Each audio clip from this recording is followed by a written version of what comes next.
Assalamualaikum Ustadz. Izin bertanya, ada orang yang mengatakan bahwa dalam surat Al-Ahzab dan An-Nur, di dalam ayat tentang seruan wanita berhijab tidak ada kata wanita berhijab, tidak ada kata tanda kutip wajib menggunakan hijab di dalam ayat tersebut. Karena wanita tersebut dengan kekeh jika memang ada kalimat wanita wajib berhijab, tunjukkan. Ketika saya mencoba menerangkan, saya cek translate memang tidak ada kata wajib. Jadi saya tidak mampu menjelaskannya. Tapi saya yakin jika perintah Allah bukan tawar-menawar lagi. Mohon sekiranya Ustadz dapat menjelaskan kewajiban wanita berhijab walaupun di dalam Al-Quran di terjemahan bahasa ini tidak ada kata wajibnya. Jazakallah. Semoga Allah memberikan rahmat kepada saudari kita yang bertanya, dan pertanyaan ini yang diwakilkan oleh saudari kita sangat berbahagia. Ini menunjukkan bagian dari kekuatan iman yang ingin menggali lebih jauh tuntunan dari firman Allah Subhanahu wa Ta'ala. Baik, secara singkat tadi kita bisa dengarkan bahwa beliau mendapatkan pertanyaan dari saudarinya, ya, tidak ada kata perintah wajib, ya, di terjemahan. Ya, ingat, di terjemahan. Tidak ditemukan di terjemahan kata wajib dari ayat-ayat yang bertutur tentang hijab. Tadi menyebutkan surah An-Nur dengan Al-Ahzab. Baik, sebelum kita sampai ke suratnya, itu tepatnya nanti di Quran surah ke-24 An-Nur ayat 31 dengan Al-Ahzab surah ke-33 ayat 59. Ya. Sebelum sampai kedua surah dan dua ayat itu, saya ingin berikan penjelasan dulu, ya. Terjemah itu adalah tampilan, ya, makna tekstual, ya, tampilan makna tekstual dari sumber kalimat, ya, tertentu yang ingin disampaikan kepada kita, keumuman makna tekstualnya. Karena sifatnya tekstual, maka setiap katanya akan diterjemahkan per kalimat tanpa mengandung unsur-unsur hukum yang terdapat di dalamnya. Nah, jadi kalau terjemah itu secara umumnya belum mencakup tuh cakupan hukum, dia hanya menerjemahkan tekstual saja. Contoh begini, kalau di Quran ada kul, maka diterjemahkan dengan katakan. Nah, dia nggak akan berbicara apakah sifat katakan ini hukumnya wajib atau sunnah atau boleh saja. Yang penting ada kul, terjemahkan katakan. Ya, kutiba, terjemahkan diwajibkan. Ya. Misalnya di setiap kalimat akan diterjemahkan sesuai dengan katanya saja. Dan terkadang begini, terkadang bahkan terjemah itu tidak bisa masuk pada makna yang dalam, yang membedakan dua kata yang mirip, ya, padahal konteksnya bisa berbeda. Ya, diterjemahkannya sama. Contoh begini, apa artinya insan? Manusia. Insan, manusia. Apa artinya ins? Ya, ma'syaral jinni wal ins, manusia juga. Apa artinya nas? Qul a'udzu birabbin nas, manusia juga. Bayangkan, ins manusia, insan manusia, nas manusia. Kalau ketiganya terjemahannya sama-sama manusia, kenapa diungkapkan dengan kata yang berbeda? Ya. Baik, wahyu pertama turun apa? Iqra, artinya apa? Bacalah. Nanti Anda buka Quran surah ke-29 ayat 45. Di situ tulisannya utslu ma uhya ilaika minal kitab. Ketika dibuka terjemahan, maknanya sama, bacalah. Yang satu bacalah, yang satu bacalah. Padahal dua katanya diungkapkan oleh Al-Quran dengan kata yang berbeda. Satu iqra, kedua utslu. Nah, karena itu, poin pertama, kita ingin ambil garis besar dulu bahwa terjemah itu tidak membawa hukum fikih. Ya, tapi hanya menampilkan makna tekstual dari rangkaian kata yang diterjemahkan. Ya, jadi hanya menampilkan kata tekstual saja. Kalau kita ingin mengambil hukum dari terjemahan itu, maka kembalikan kepada kalimat asalnya dengan menerapkan kaidah-kaidah hukumnya. Baik, contoh begini misalnya, kita kembalikan ke ayatnya. Baik, tadi di situ berbicara surat An-Nur, ya, surah ke-24 ayat 31. Itu berbicara tentang hijab. Ya, lebih tepatnya dasar hijab yang berbentuk yang paling dasar, yaitu kerudung. Ya, Allah berfirman, wa qul lil mu'minati yaghdudna min absarihinna. Dan Muhammad sallallahu alaihi wasallam katakan Ya, pada setiap perempuan beriman hendaknya ia memalingkan pandangannya dari yang dilarang. Ya, palingkan pandangannya dari yang dilarang. Wa yahfadna furujahunna, dan jaga kehormatan dirinya. Ya, jangan berzina, jangan selingkuh. Nah, yang paling menarik sampai nanti muncul kalimat dari Allah Subhanahu wa taala, wal yadribna bi khumurihinna ala juyubihinna. Ya. Ya, kata Allah sebelumnya, wala yubdina illa ma dhahara minha, ya, jangan menampakkan tampilan dirinya kecuali yang tampak saja. Ada yang menafsirkan nanti wajah dengan telapak tangan. Kemudian, nah ini dia, pakaikan kerudungnya sampai dengan ke dada. Ya, sampaikan pada perempuan pakai kerudung. Ya, batas paling minimalnya sampai ke dada. Kalimat Qur'annya ini berbunyi katakan, sampaikan. Kemudian jangan. Ya. Kemudian perintahkan untuk melakukan. Jadi bahasa Qur'annya itu kalimatnya, qul, katakan. Ya. Kemudian hendaklah. Nah, ini ketika ada satu kalimat dari atas ya kepada yang bawah, tingkat yang tinggi kepada yang rendah, ya, dari Allah Subhanahu wa taala tingkat paling tinggi kepada nabi utusannya, maka dalam bahasa Arab disebut amar sifatnya, perintah. So gini, saya pimpinan di perusahaan nih. Ya. Anda karyawan. Saya katakan begini misalnya, tolong ke bawah, ya, baik, ambil teh di bawah, baik, maka sifatnya apa? Perintah kan? Tapi kan saya nggak katakan wajib, tidak kan? Saya katakan perintah, tolong ke bawah, ambil teh.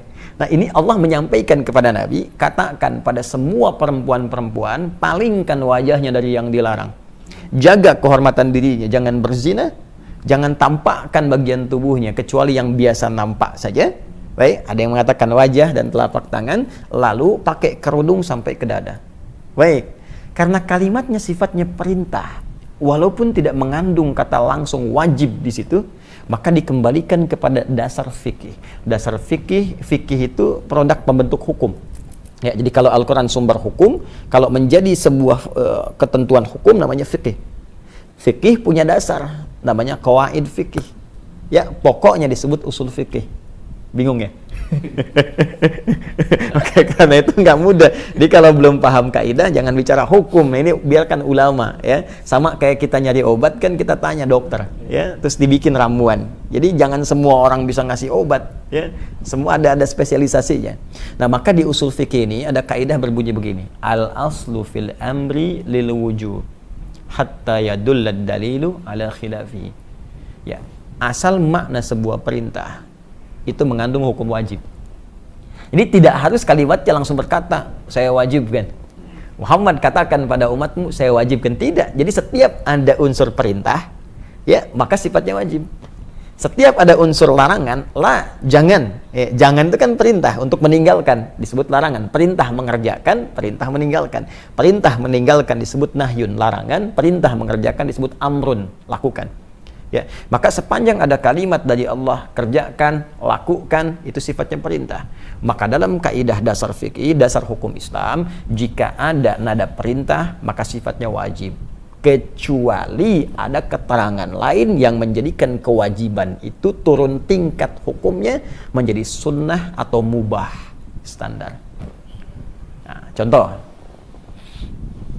poligami. Kenapa ketawa? Kenapa ketawa? Misal Quran surah keempat An-Nisa tentang poligami ayat 3, ya.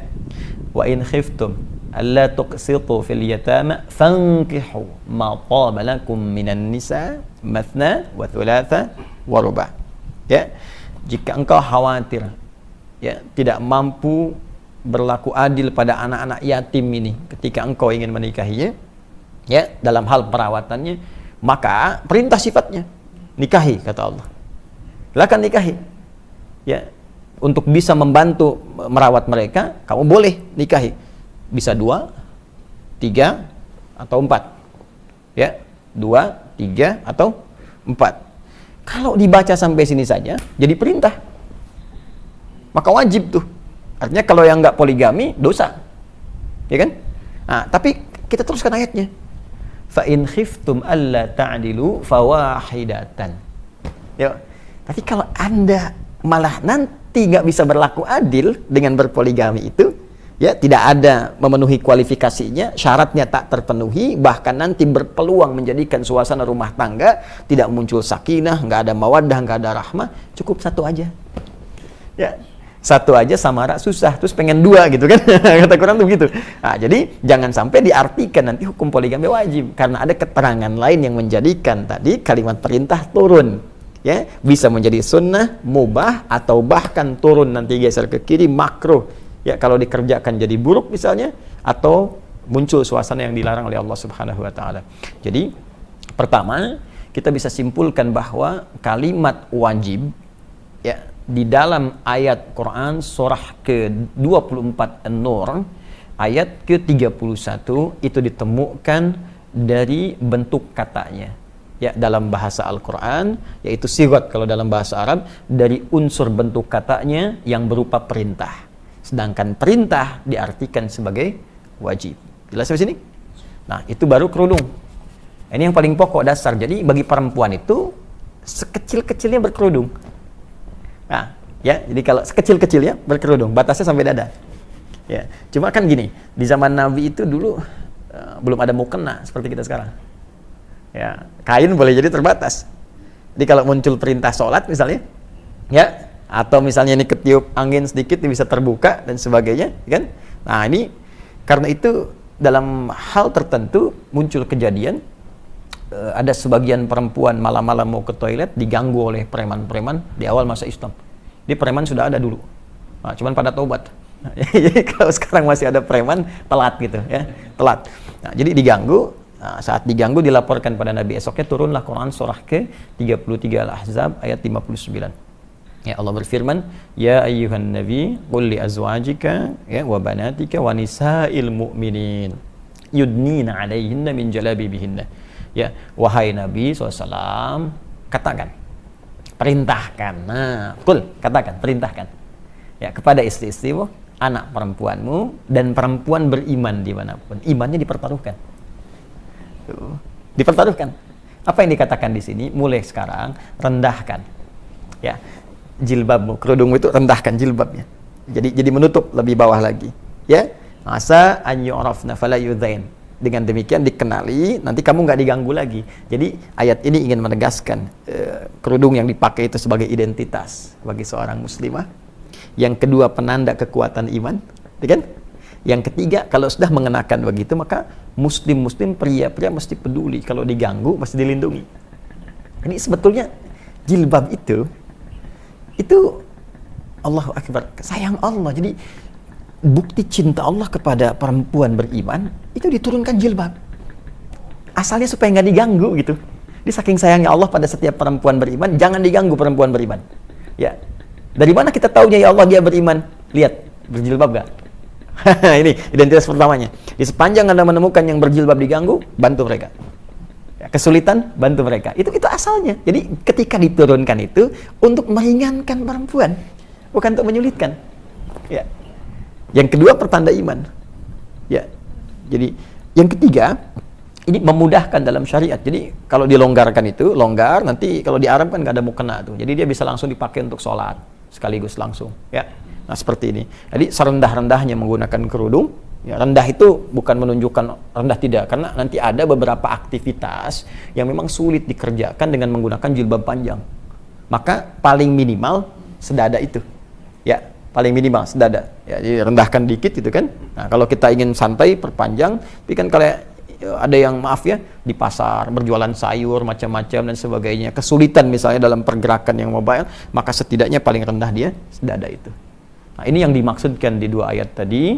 Jadi kata wajib tidak tertuliskan di terjemahan karena memang terkandung unsur hukumnya di balik kalimat perintah di dua ayat tadi. Nah, tapi yang ingin saya tekankan di sini, karena itu belajar agama tidak bisa dicukupkan dengan terjemahan saja, itu berbahaya. Ya, karena itu mesti bertanya. Ya, jadi jangan sampai disimpulkan belajar terjemah langsung paham, tidak. Imam Al-Bukhari menulis tafsir hadisnya sahihnya 16 tahun. Ditulis 16 tahun. Ya, baru bisa disampaikan. Anda baca baru 1 hari atau 16 jam, tiba-tiba langsung jadi mufti misalnya. Kan mustahil. Ya. Jelas ya? Ya, saya kira jelas ya, pemirsa dimanapun Anda berada. Jadi kesimpulan cepatnya, kata wajib bila pun tak terdapat secara tekstual di terjemahan, bukan berarti hukumnya hilang kewajiban, tapi dilihat dari makna yang terkandung di dalamnya. Jika dia berbentuk perintah, maka menjadi wajib. Jika kewajiban itu diikat dengan syarat-syarat atau kondisi tertentu, maka hukumnya bisa merubah sesuai dengan kadar perintah yang dimaksudkan. Wallahu ta'ala a'lam bis